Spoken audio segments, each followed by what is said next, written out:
Hello, my name is Chuck Wolf.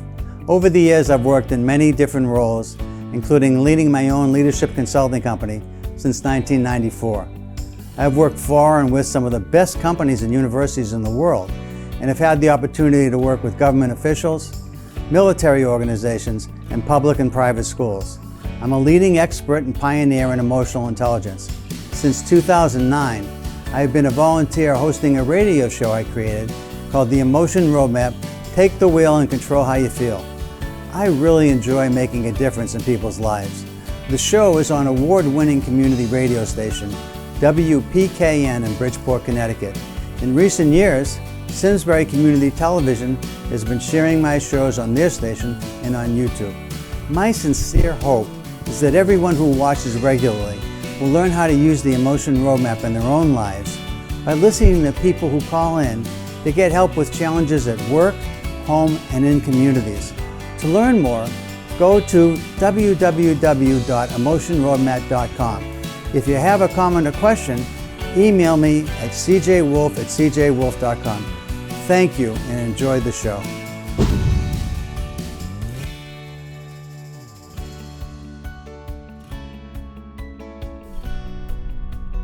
And this is Chuck Wolf. You're listening to WPKN. This is the radio station that hosts my show, The Emotion Roadmap. Take the wheel and control how you feel. And I'm Chuck Wolf. I want to thank everybody who's a regular listener for tuning in. For those of you that don't know, I'm on the first and second Wednesdays of each month from 12 to 1 p.m.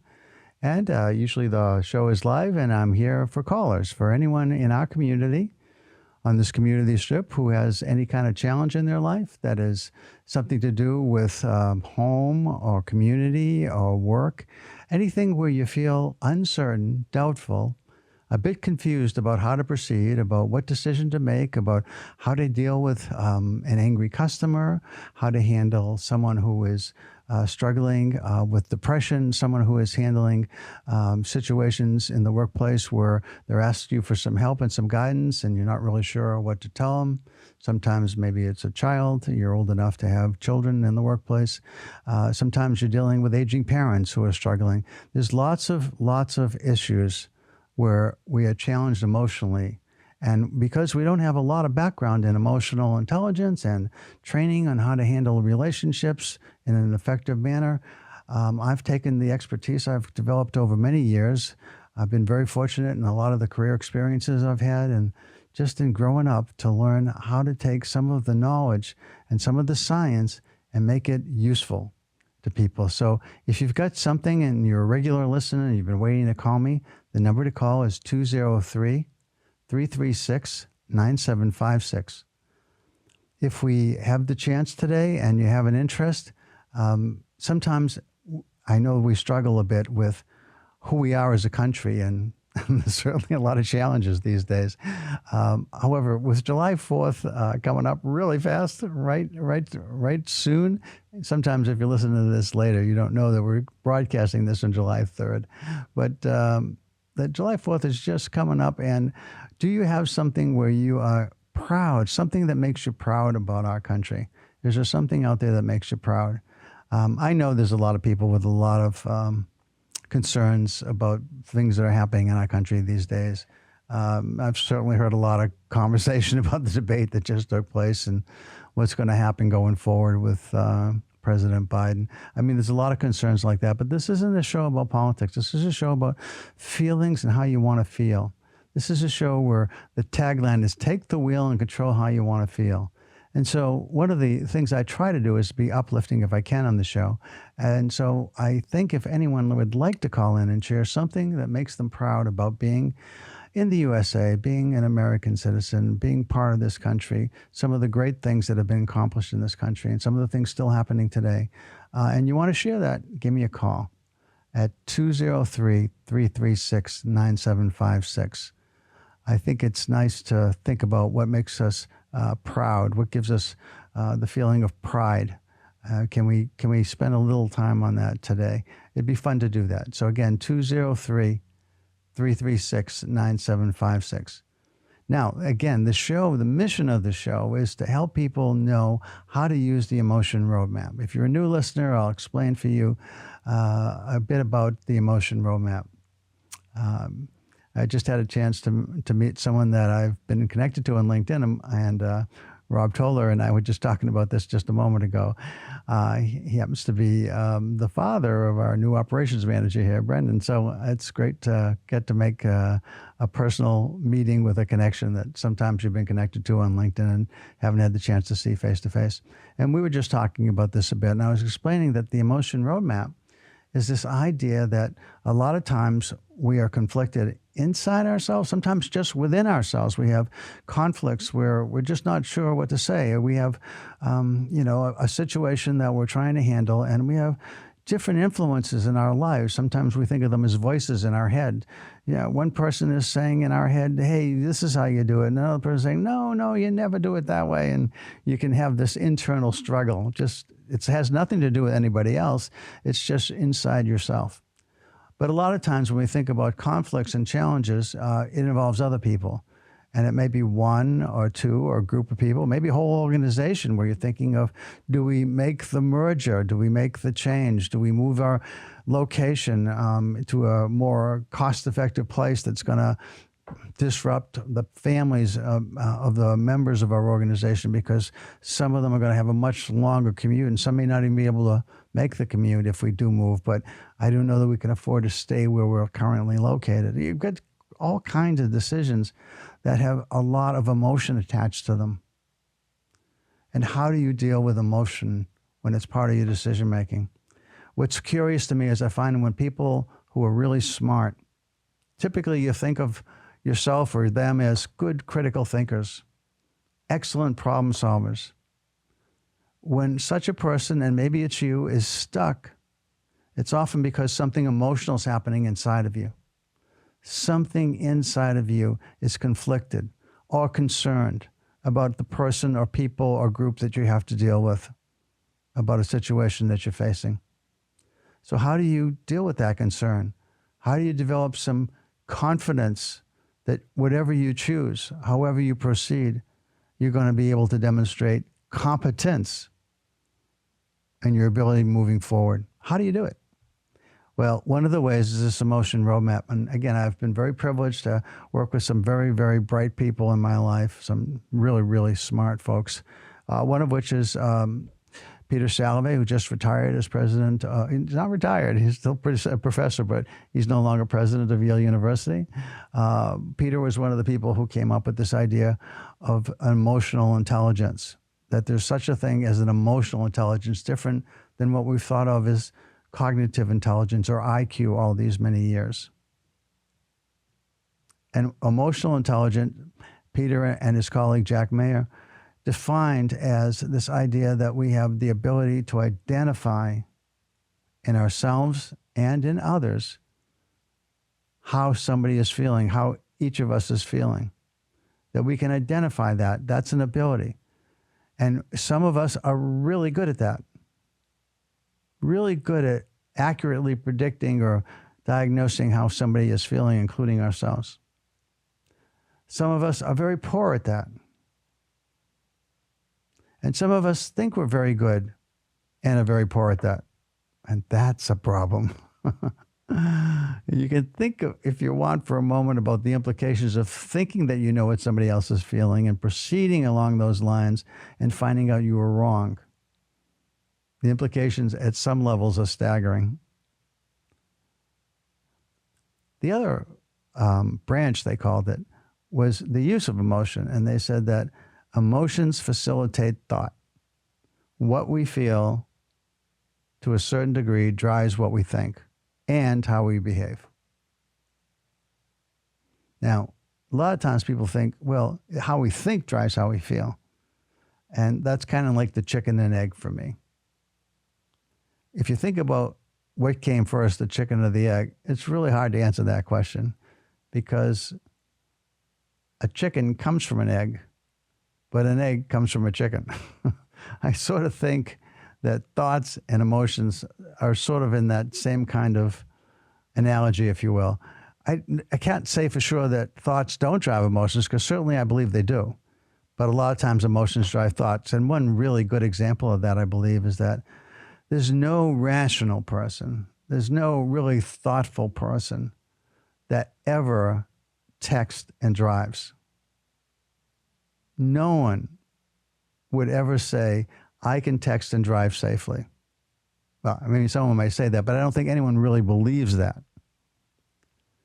And so if you think just about us as being rational beings, then no one would ever text. But we text or look at text and we look at our phones while we're driving because emotions drive that. Our impulsivity, our need to know, not to miss out, drives that. So the use of emotions is this idea that, hey, our feelings are driving thoughts and behaviors. And they talked about, Peter and Jack talked about this as experiential part of emotional intelligence. We sort of sense or see or hear how somebody else is feeling. Now, to the degree we're accurate, that depends on who we are. Some more accurate than others. There's like a bell curve. The cluster of people are mostly sort of good at this or average at it. Some are really terrible at it and some are great at it. But the idea of being able to identify emotions is really a big part of the model. The second part is this idea that, hey, what we're feeling is driving how we're thinking and behaving. What we do with all of that comes in the two other branches of understanding and managing. Understanding, why are we feeling the way we are? What might be better to feel? How could we get from what we are feeling to what's better?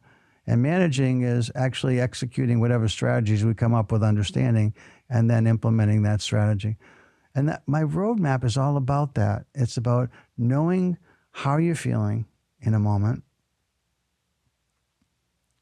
why that feeling is having an impact on what you're trying to get done, and what's the impact of that. Use is understanding how the feelings are driving where we're feeling stuck often at the moment when I'm talking to you. That's why you might call in. And then how to get unstuck is, let's take a look at understanding and let's look at how you might manage it differently going forward.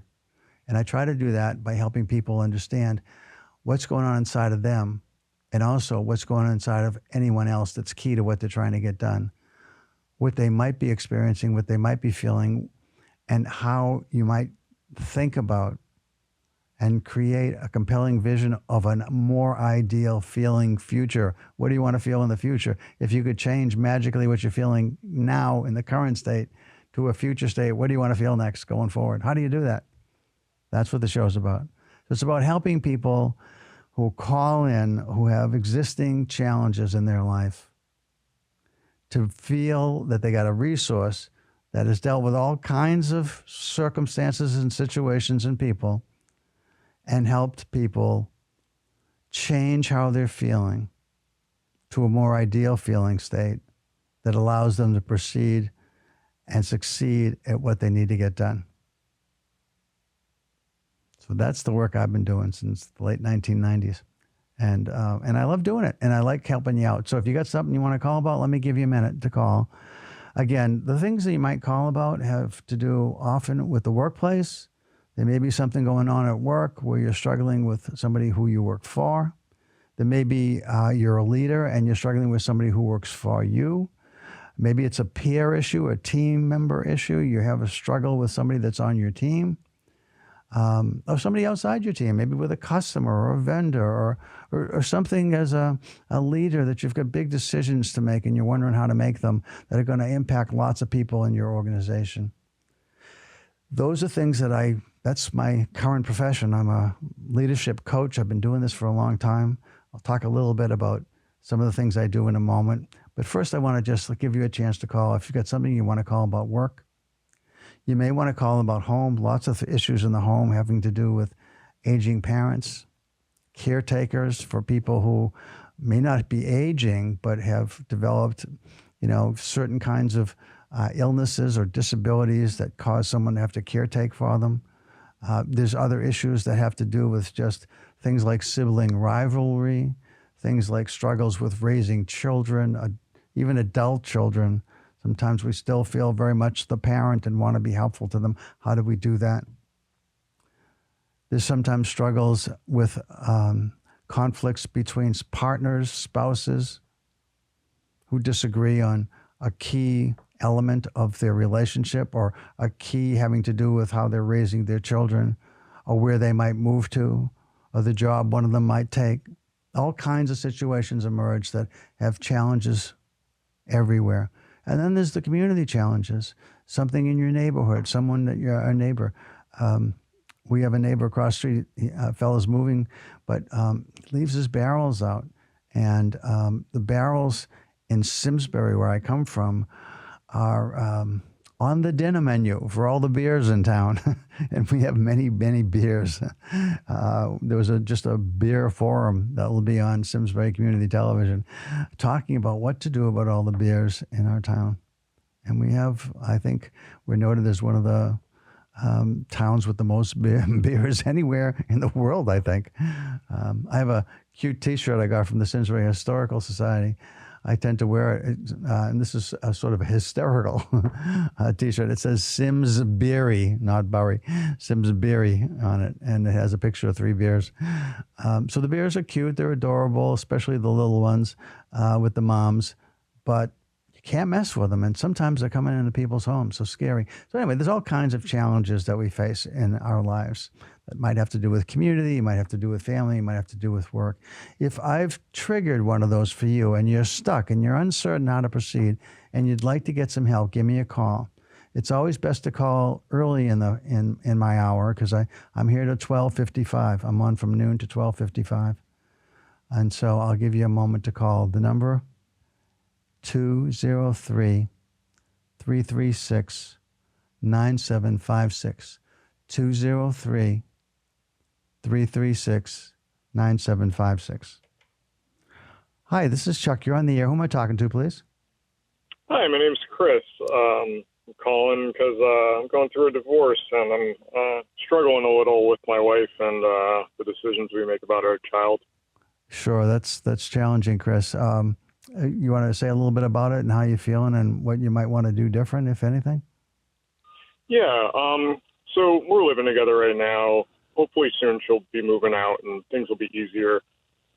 It's different parenting styles. I'm trying to set like healthy boundaries. We have a 4.5-year-old.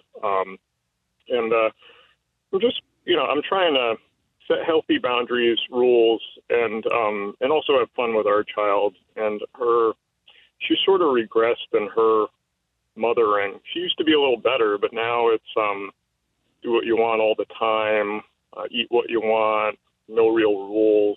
And it's frustrating because I sort of have to be the bad guy, when the kid gets one thing from one parent and doesn't get it from the other parent. It's very confusing for her.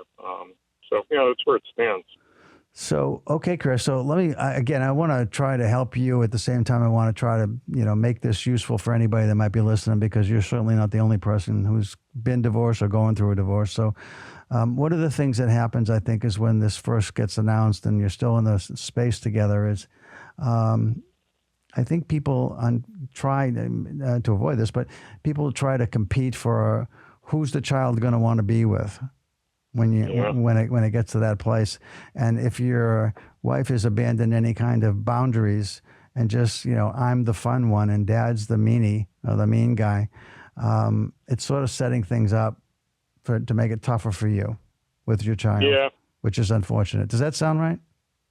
Yeah, and I think she's overcompensating for the fact that I do try to spend quality time and do fun things. And my child really does enjoy that. And once she sort of steps out of the space that we both inhabit, and it's just me for a full day, she really responds well. It's, when we're together and there's that tension of yes, no, which is going to end soon, and that's good. But my wife really isn't feeling being a parent right now as much as I am. She's more self-absorbed in what she's going through and her pain, which I understand. I hope that'll get better. But yeah, she's overcompensating by saying, here, have an ice cream and, watch as much television as you want. I hear you. So one of the things that I want to just, again, say to you, Chris, and to everybody that's listening. So immediately I have ideas about what you could do different, but I'm almost positive because I've been helping people for a long time, and so the obvious things are things that probably you've already done to some degree. So I just want to ask you, what have you tried already to change that? So this is a good idea for everybody. Before you make any suggestions about how to help somebody, what, Chris, have you already tried to try and turn this around? So I don't make that mistake and suggest you do something you've already tried and it didn't work. So I've been doing therapy sessions, which has been so helpful. I've been going for a couple months now and talking to my therapist about this. I've been learning to set boundaries, which I really haven't done with my wife over our marriage, and it's working very well. She's responding to me being firm but not angry.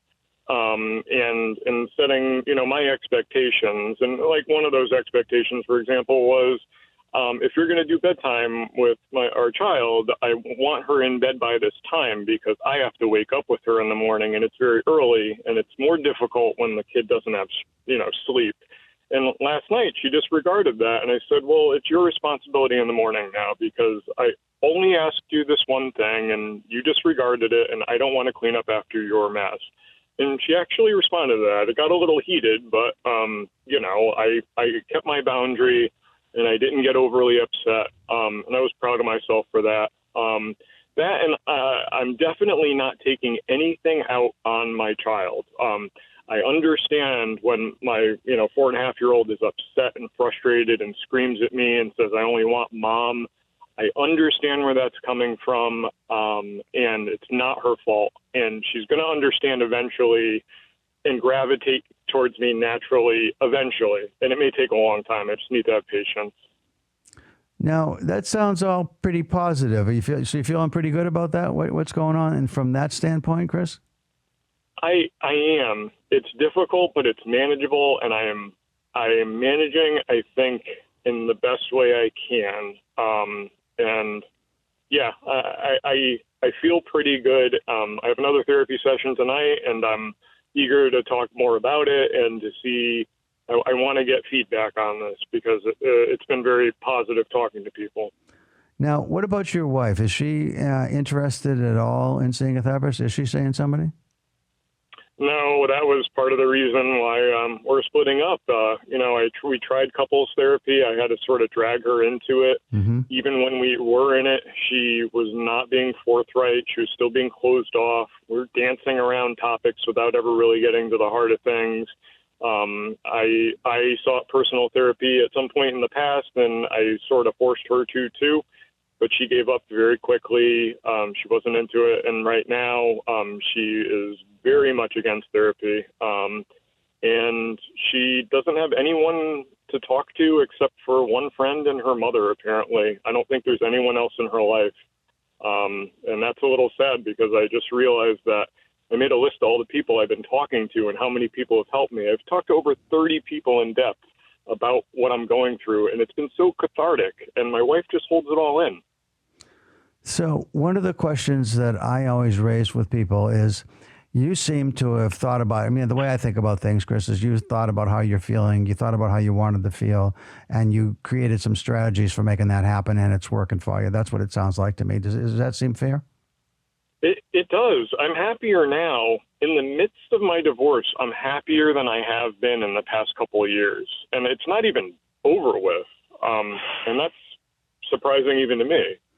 So here's one other question that maybe we can spend a few minutes just talking about is, how do you think your wife is feeling? And if you could make magic happen, what would you want her to feel? She, I believe, is in denial about a fair amount of things. I think she has moments. It's hard.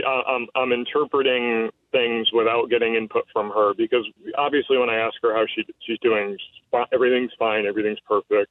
But I can gauge by the fact that she doesn't want to get out of bed some days. And when I come home and my daughter says, I said, what'd you do today? And she says, play doctor with mom. That means that mom stayed in bed and she just, tended to her all day and played doctor. And it's like, ugh, I think you're depressed because you're coming to the reality that, you thought everything that you had in the marriage was going to make you happy, and it didn't. And now you thought the divorce was going to make you happy, and the reality of it is probably it's not the case. That I think she's failing to realize that the happiness that she needs to manufacture and not go search for and get validation from other people or present herself to the world in such a way that makes her feel happy. She's got a pretty bad social media addiction too, which doesn't help things. So she's. And to your point of if I could make magic happen, yeah. I would really love to see her go to therapy and talk to somebody that she trusts and gives her feedback that she's open to. But I realize that I can't drag a horse to water, and it's not my job also to fix her if she doesn't want to be fixed. I'm at this point, I am only trying to lead by example. I'm not pushing at all because I've realized it's not a valid strategy with her. It's a very reactionary response of like anything I say, it's nope, no. So I'm trying to lead by example for her and for my daughter, for that matter. I'm trying to live a life that I'm happy with, and hopefully they'll notice. So what your thought is that you'd want her to be willing to seek help. That's your ideal thought about. Yeah. Right.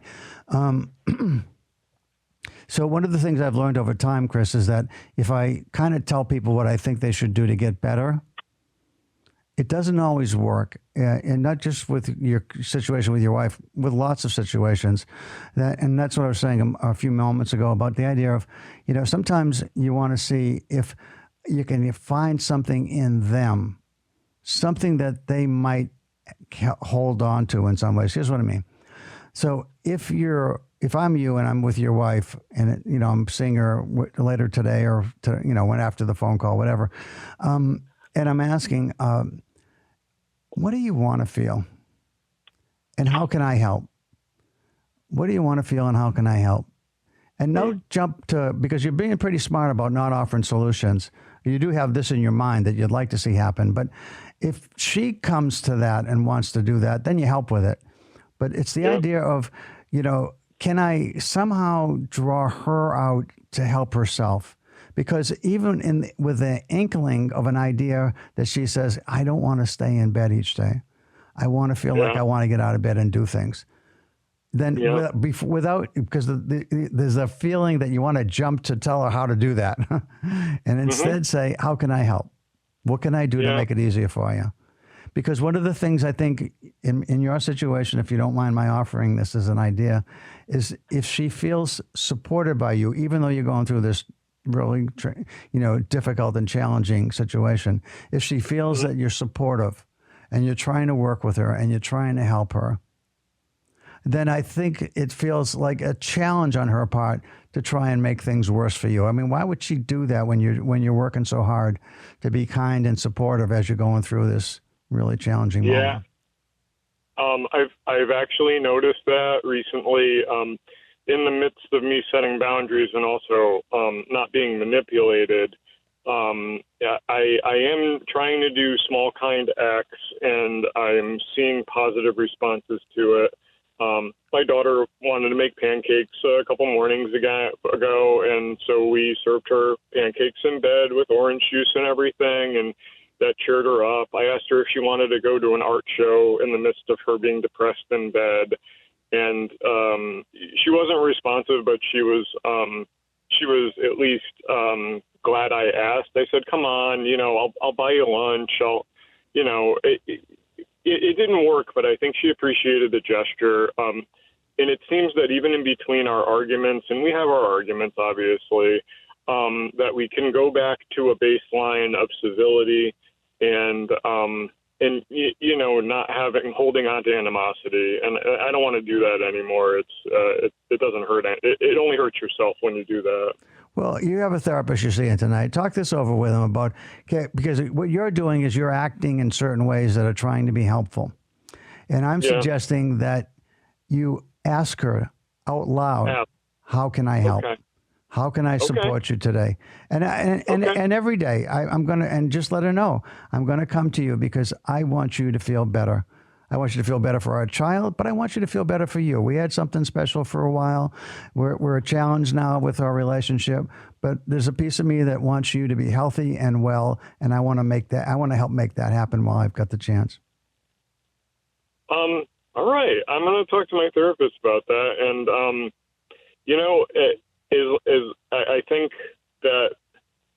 I think I can manage doing that. And I think I can manage to keep my boundaries while asking her what I could do. I think that'll be the tricky thing.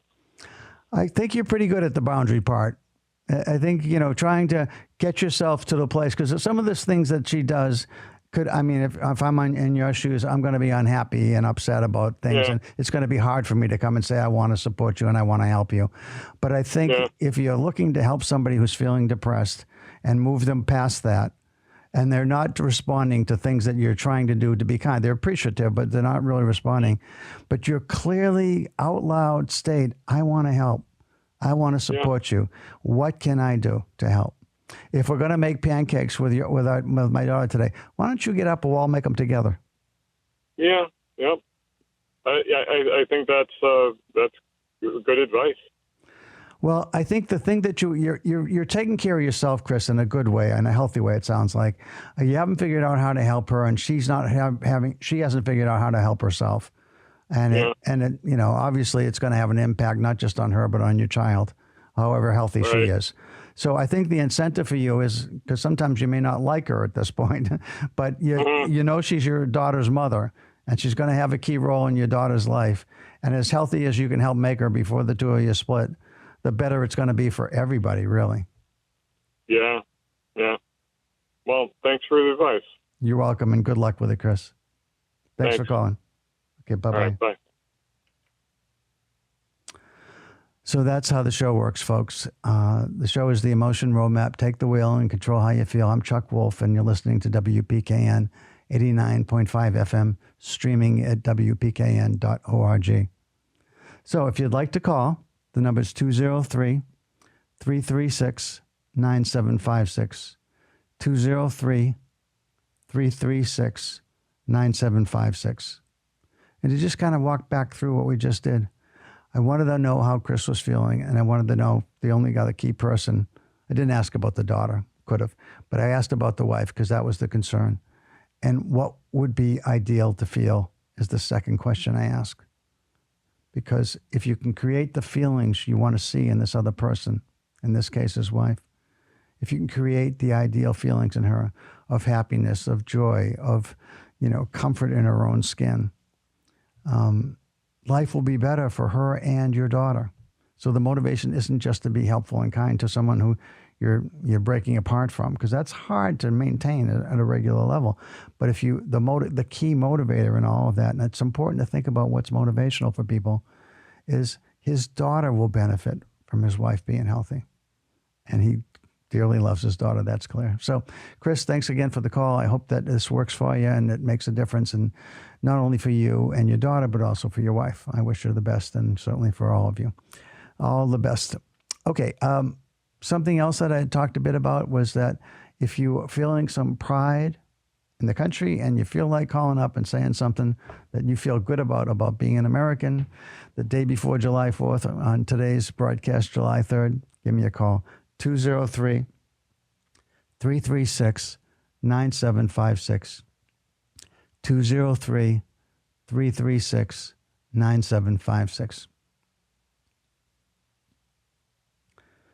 So something else I wanted to talk about today that I've been working on recently with someone, that's a very interesting fellow that I met online, a guy named Gary Rogers. And he's someone that provides these different webinars for free, and then he encourages you to take different courses with him. And it's a great marketing tool, but he's also really, really entertaining and really helpful. So one of the things I've been thinking about with him was, what is it that I do? What's the elevator pitch? So I want to just share that with you as an idea of something that you might think about for yourself is, what is it you do? When people ask you what you do you go into a long, lengthy dissertation, if you will? Well, I do this. So one of the things that I focused on is this idea that saying to people that case studies show that only 2 or 3 out of an entire organization of its members feels highly engaged. Only 2 or 3 of every 10 people are highly engaged. So what could your organization accomplish if you had, say, 7 or 8 people highly engaged instead of only 2 or 3?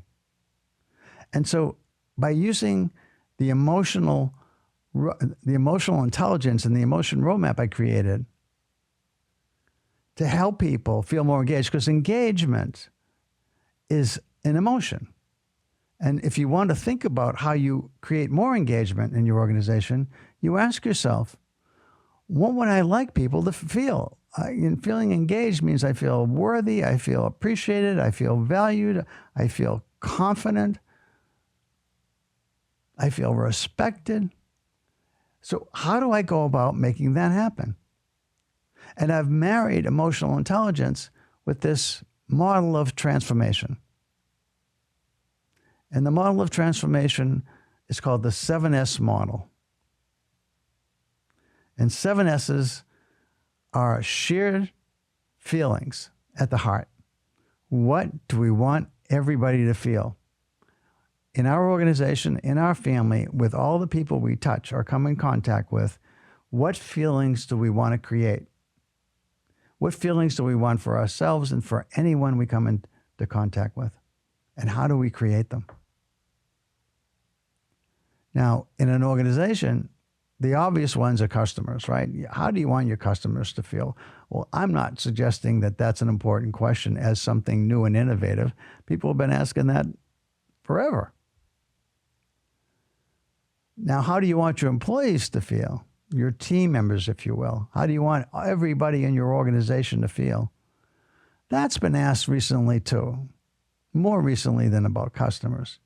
And some organizations are really doing very well trying to create a certain set of feelings for their employees. And those employees who feel respected and valued and appreciated and supported and cared about. When you have a team feeling like everything that they want to feel is happening in that workspace, nobody dreads coming into work. They welcome it. They enjoy it. They feel like they belong there. They want to make that organization thrive and be successful for many, many years to come. So when I say case studies, I'm talking about a lot of Gallup research and others as well, who have found that lots of organizations across the world, not just even in America, but across the world, have 70 to 80% of their organization is just barely engaged or even some disengaged, totally disengaged, actually working to harm their organizations. So I don't know that you can get the disengaged totally engaged, but maybe you get them out of the hateful, where they're hating the organization and want to somehow get back at it. You might get them to neutral. But the other 60% or so, can you get them into the highly engaged? I think you can. I think you can. And I think you do that by paying attention to all the different things that you do. Now, how do you pay attention to all the different things? Well, that's the marriage of the model of transformation, the 7S model, because surrounding shared feelings are these 6 other S's. And the reason it's a 7S model is because I work for a person who created the model years ago, who said that if it's alliterative at all, if it has one letter, so 7 S's, it's easier to remember than just 7 disparate items. So he said, if we can make it alliterative so that it's all one letter, let's use the letter S. And the hard S's, he called them hard S's and soft S's. The hard S's are, what's your strategy for creating shared feelings for all these different organizational members? What's your strategy for that? And organizations have strategies. Strategies can be short-term, very tactical strategies, but they can be long-term, 2, 3, 4 years out, 5 years out, 10 years out even. So strategies are both short-term and long-term. And then how are we structured? Is the structure we have in place now supportive of the kind of feelings we want to create. Now, organization structure, if you don't know much about that, it's very hard to explain in a short time, but it's basically who do you report to? And who do they report to? And what decisions do you make? And what decisions does the person you report to make? If I'm supposed to be accountable for a certain set of goals or objectives, certain things, I have to make sure the plant is open in the morning. I have to make sure that the machinery is all running. If I have to make sure that the budget is only paying for the things that we said it was going to be, or we're reporting on shortfalls or budget exceptions, and if I have those kinds of responsibilities, well, what does my boss have? Where does my responsibility stop and his or hers or theirs start? And how do we differentiate that? I got a caller. Hi, this is Chuck. You're on the air. Who am I talking to, please? Hi, Chuck. This is Jeff. Hi, Jeff. How you doing? Good, thanks. What can I help you with? I've been listening to your show a long time. First time I ever thought I'd call. Okay. It's a problem with my job, part-time job I have, and with my boss, or the main boss. I have about 3 bosses there. Okay.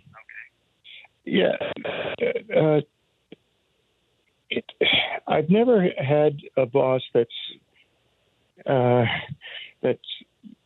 she wants to dive into my personal life all the time. I've never had a boss do that before.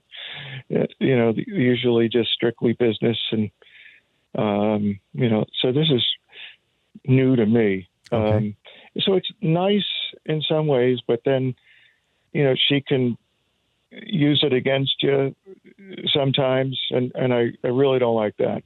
And that there was an incident yesterday, and where she did something and she used something personal against me, and I got upset, and I told her, stay out of my personal life, stay out of my business, and just walked out of her office. The thing that bothered me most of that incident yesterday, was it took a long time for me to cool down, and lunchtime we all usually sit around in this table like a big circle, and just I didn't want to do it. I didn't sit down with her. I sat at my own table, way across the room, and I wouldn't socialize with the group. And I want to continue doing that. I guess it was my sign of protest. I'm just wondering what you think about that and the whole thing. So how did it feel when you told her what you wanted to say, that, just kind of stay out of my business? How did that feel right to you? Yeah. Okay. Yeah, it did. And how did she seem to react to it? Actually pretty good about it. She understood. She seemed to understand, and was almost as if she knew she deserved it. I don't know. And the rest of the day, she was extra nice to me. So things are sort of where you'd like them in some ways, but you're wondering whether you did. When you asked me that, I thought, maybe, are you having some second guessing yourself at all? I guess I am. I don't really want to return to the way things were, sitting around that table with the boss and listening to her crap. I just don't want to return to that. I want to remain isolated, by myself. But in a way, I don't think that's the right thing to do. I don't know. Well, here's a question for you. Currently, she was nicer to you after you said something, so you didn't make her so mad at you. She didn't want to be. She didn't want you around anymore. She was kind of maybe felt a little embarrassed or something, or that she had used what she did to get some personal information from you, and then used it in a way that was detrimental to you in some fashion, right? Yeah, I agree. Yeah. So my guess is, I know I'm only speculating here, but it's possible that her being talkative about your personal is her way of trying to connect with you, and and maybe not be manipulative, and yet she used it in a manipulative way. And the fact that she was kind to you after you said this to her makes me think that she is second guessing herself a bit, that, I do want to get close to the people that work for me, and I'm trying to do that, but I stupidly use that against the same person, and I didn't mean to do that. So I'm wondering if she's feeling badly about this too, and I'm only basing that on the fact that she didn't get mad back at you. She actually seemed to respond well to your confrontation, if you will. That's true. I agree. So partly I think maybe she's not a bad person, and she was trying to do something, she might hear my show and think you got to get closer to the people that work for you and be more supportive. I don't know. But, but the idea is, if you're going to open up to somebody and encourage them to open up to you, you can't use that, obviously, in a way that attacks them later, because you lose trust. And as soon as you lose trust, you lose respect. Your productivity shuts down. You don't want to be part of that table anymore. People aren't going to just sit down and enjoy each other because you don't trust what's going to happen with whatever information you share. And so that's a big negative on the culture, right? Exactly. I just don't trust talking the information that I give her or that she asks for anymore. And yeah, she lost some trust. Actually, it wasn't just yesterday.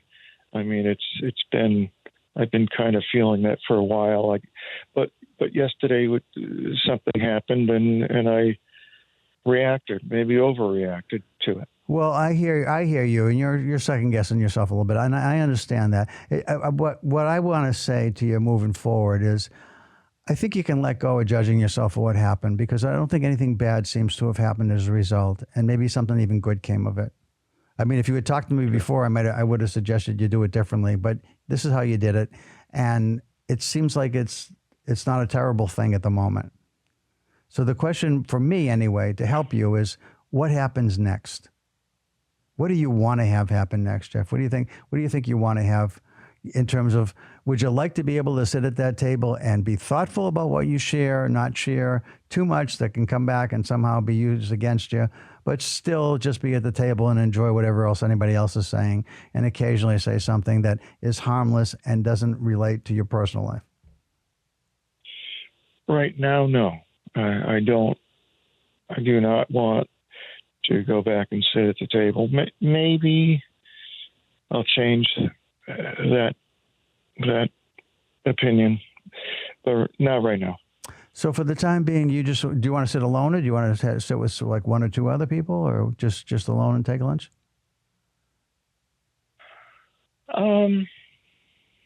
It can be a busy place, so I'm sure somebody will come by and want to sit down. It didn't happen yesterday. I was strictly alone, but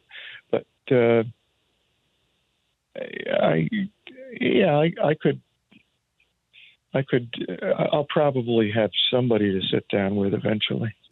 Okay. So, I mean, this is really about you going forward.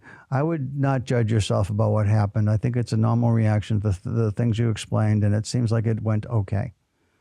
Does that help to know that it sounds like it's okay? Yeah, that's helpful. And I think if I'm in your shoes, I don't know that I'd want to sit alone at lunch every day. And if people don't gravitate over to you, and you start to think, well, maybe it'll be okay to be at the table, I would think that at some point if you're gonna continue to work there, that you're gonna have a relationship with this person, the one person that we're talking about, the person you report to that used personal information in a bad way with you, that you can still have a relationship with her without sharing what you feel you're not comfortable sharing. And you can let her know, look, I'm fine working for you, but there's no personals. I don't want to be talking about my personal stuff with you, just so we're clear, we got a boundary. And see if you can live with that. That's good advice. I think I'll try that. And as far as sitting around the table, I don't know what to do at this point, but maybe that'll come to me. Yeah, I think you don't have to do anything. You can just sit there and not talk. You don't have to be the talker. If something strikes you and they're talking about, the Boston Celtics won the championship, or they just signed all their players, or they're talking about something about the weather, or they're talking about some change in the government or something that isn't political and doesn't get you on, a polarized conversation, you just pick your spots and talk about things that are timely and everybody's comfortable saying something that isn't going to go anywhere in a negative way. And you just be a little more mindful of what you share. That's helpful too. Yeah. That help? Okay. Well, good. Well, thank you for calling in. I'm glad I called too. Thanks, Chuck. You bet. Take care. Bye-bye. Bye. You too. Bye. So that's pretty much, I'm getting close to the end of my show, folks. I got time for one more call if you want to call quick. So I'll give you a moment. 203-336-9756. 203-336-9756. If you think you want to call now, because I'm going to run out of time otherwise. Okay.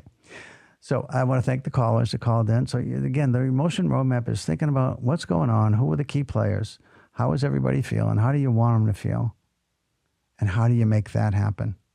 That's what we do here. So I'm glad I was helpful to both the callers today. Again, you're listening to Chuck Wolf. This is the emotion roadmap. Take the wheel and control how you feel. Take the wheel and control how you feel. And as I was saying before, I'm working on this idea of, I'm calling it Eros. Eros is the Greek god of love, and he's someone that brings passion to the table, and that's why I think it's important. This idea of passion I tied to my emotion roadmap for organizational success. Emotion roadmap starts with an E and an R, and organizational success as an O and an S, EROS. And I am targeting the feelings with a heart-shaped arrow of all the different groups that organizations come in contact with. And I mentioned real quick about customers and employees. I think there's a lot more people could do with employees, and a lot better. I don't think we're anywhere near what we are capable of organizationally in terms of paying attention to how employees feel. And I'll talk more about that the other day. But I do want to talk about a couple of other groups that people don't think about, and that is organization members' families. If you, as an organization, want to be an employer of choice, a place people are excited to go to work, where they brag about at their workplaces, they talk to their friends and their family members about, hey, if you need a job, this is an organization that you want to be a part of. They really care about us here. And then whatever examples you can give. I think when family members feel like you support their individual employees going to family events like birthday parties, confirmations, weddings, bar and bar mitzvahs, anything that's religious, or just some kind of community celebration where your family is being honored, that people in your company, your owners, the people that run your company, your leaders, support people being part of their families, being present for meaningful events. And they also support you when there's a crisis in your family. an aging parent, a sick child, a spouse coming down with an illness, somebody, being in an accident. So many things where we could, as organizations, step up and carry the load for a person who gets impacted that way. So we all know if we get impacted in a really horrible way, the organization will step up and support us too. That's really powerful. And the last group is vendors. The last group is vendors. Vendors are people that need to make a living by selling you something. And so you know that they need you more than you need them in a sense. It's not really true, but you know that there's other people you could buy from. So you don't call them back right away. You don't answer their emails quickly. You don't necessarily give them your full support, and you're not as polite as you might be or as thoughtful as you might be about them. But what if you were? There's all kind of benefits that you could accrue if you really pay attention to the people that supply you with goods and services. Now, I'm going to run out of time, so I do want to tell you this one. So I want to leave you with a tip. I got a tip from this internet group I was part of the other day. And it was somebody who said, you know what? Never say glad to meet you again. Never say it. Say glad to see you. Because if by chance the person you're saying glad to meet you to is somebody you've met before, it's a little embarrassing, isn't it? But if you say glad to see you, you might be glad to see you for the first time, glad to see you again, but just glad to see you kind of covers it all. And you never can get in trouble for that. So I love that. And I thought that was so neat. And I was telling it to somebody in this studio where I was picking up my camera for the show today, because this show's recorded. But when I was telling, I just told them that story. And then somebody came in and I was talking to this woman. I said, glad to meet you at the end. And she said, no, we met before. Instead of saying, glad to see you, I said, glad to meet you right after I told that story. So I leave you with that. This is Chuck Wolf. You've been listening to the Emotion Roadmap. Take the wheel and control how you feel. I hope you have a wonderful week, and I'll be back again next week. Thanks so much for listening and tuning in. Bye-bye now.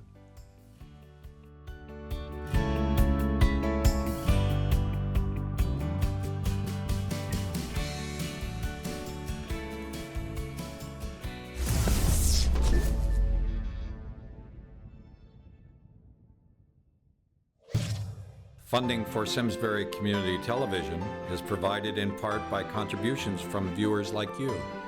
Thank you.